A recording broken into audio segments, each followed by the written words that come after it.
हमारे साथ इस समय जुड़ चुके हैं दिलीप भान साहब, जो कि कोऑर्डिनेटर हैं कश्मीरी पंडित अध्यापकों के, जो कि दिल्ली सरकार के स्कूलों में इस समय कार्यरत हैं।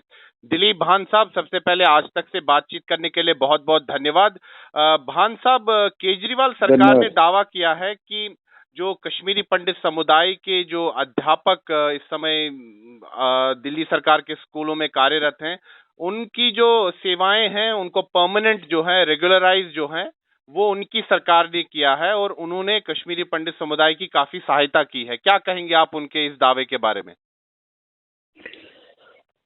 हम जो कश्मीरी माइग्रेंट्स यहाँ पर टीचर्स लगे थे वो 1994 में लगे थे, जब मदन लाल खुराना साहब मुख्यमंत्री जब, हाँ यस सर, जब मदन लाल खुराना की गवर्नमेंट थी।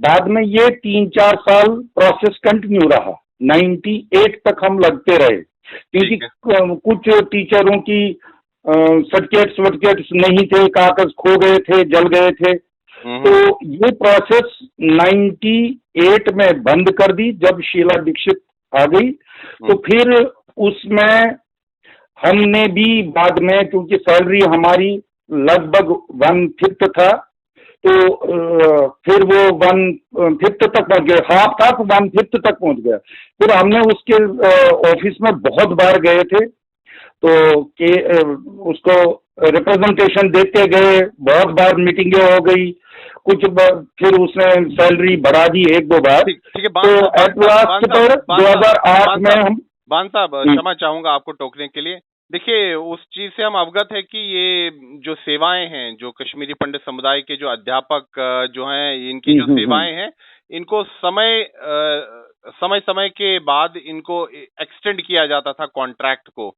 लेकिन जो सेवाएं स्थायी की गई, केजरीवाल जी का दावा है कि उन्होंने ही ये किया। वो कह रहे हैं कि उन्होंने कश्मीरी पंडित समुदाय की काफी जो है सहायता की है, उनकी जो सेवाएं हैं उनको रेगुलराइज किया है, स्थायी किया है। तो क्या कहेंगे आप उनके दावे के बारे में? क्या ये दावा सही है या गलत? उन्होंने हमारी सर्विसेज रेगुलर कर दी, इंप्लीमेंट कर दिया, डबल बेंच और सुप्रीम कोर्ट का आर्डर। अच्छा, उन्होंने हमें डायरेक्ट नहीं किया, उन्होंने इंप्लीमेंट किया सुप्रीम कोर्ट का आर्डर। सुप्रीम कोर्ट तक गवर्नमेंट ऑफ दिल्ली हमारे केस में चले गए थे। हम 2008 में कोर्ट में गए थे, फिर 2010 में हाई कोर्ट में, 2015 में सिंगल बेंच ने जजमेंट दे दी हमारे फेवर में। अच्छा, 2015 में जो माननीय जो Delhi high court justice Rajiv Shakdher, हाँ जी, दिल्ली उच्च न्यायालय जो है, उन्होंने आपके पक्ष में जो है जजमेंट दिया और उन्होंने दिल्ली सरकार से कहा कि जो आपकी सेवाएं हैं उनको स्थायी किया जाए। 2015 की बात। यस सर, 2015 की। और 2016 में ये डबल बेंच में गए। नहीं, कौन गया 2016 में डबल बेंच में? कौन गया? दिल्ली गवर्नमेंट। यानी कि जो दिल्ली उच्च न्यायालय का आदेश था उसके खिलाफ वो उन्होंने रिव्यू पिटीशन दायर की। Yes sir. अच्छा। तो 2018 में फिर डबल बेंच ने भी हमारे फेवर में और मॉडिफाई करके और अच्छी तरीके से हमारे फेवर में और हमें रेगुलराइज कर दिया, जिसमें ये भी लिखा था कि जहां से सर्विस इन्होंने शुरू की है वहां से इनको पे फिक्सेशन किया जाए। लेकिन रेट्रोस्पेक्टिव इफेक्ट सारे थे, फाइनेंशियल इफेक्ट 119 से था। अच्छा, भान साहब मुझे बताइए कि आप कह रहे हैं कि दिल्ली उच्च न्यायालय ने आपके पक्ष में आदेश दिया, उसके बाद केजरीवाल सरकार उसी आदेश के खिलाफ एक रिव्यू पिटीशन दायर करती है दिल्ली उच्च न्यायालय में, आप यही कह रहे हैं? Yes sir. फिर दिल्ली उच्च न्यायालय ने क्या किया? उन्होंने दोबारा आपके पक्ष में ही जो है दोबारा हमारे पक्ष में दे दिया। अच्छा। और फिर दिल्ली गवर्नमेंट सुप्रीम कोर्ट में चली गई, दिल्ली हाई कोर्ट के जजमेंट के खिलाफ। हाँ, डबल बेंच के जजमेंट के खिलाफ, ये हमारे खिलाफ सुप्रीम कोर्ट में चले गए। सुप्रीम कोर्ट में 2 ही हियरिंग में उन्होंने वो पिटिशन, वो जो अपील थी वो रिजेक्ट कर दी। यानी कि केजरीवाल सरकार की जो आपत्ति थी उसको खारिज कर दिया गया। खारिज कर दिया, यस सर, उसी वक्त। अच्छा। और फिर इनको इम्प्लीमेंट करना पड़ा।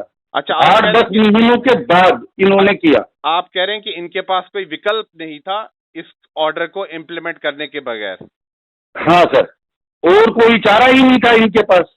अच्छा। अगर इनको करना था तो 2014 में जब ये आया था तो उसी वक्त कर लेते, जबकि इन्होंने ये 21 जनवरी 2019 में कर दिया हमारा ऑर्डर। अच्छा, तो आप कह रहे हैं कि आपके कहने का ये अर्थ है कि केजरीवाल साहब लोगों को मिसलीड कर रहे हैं, आप ये आरोप लगा रहे हैं?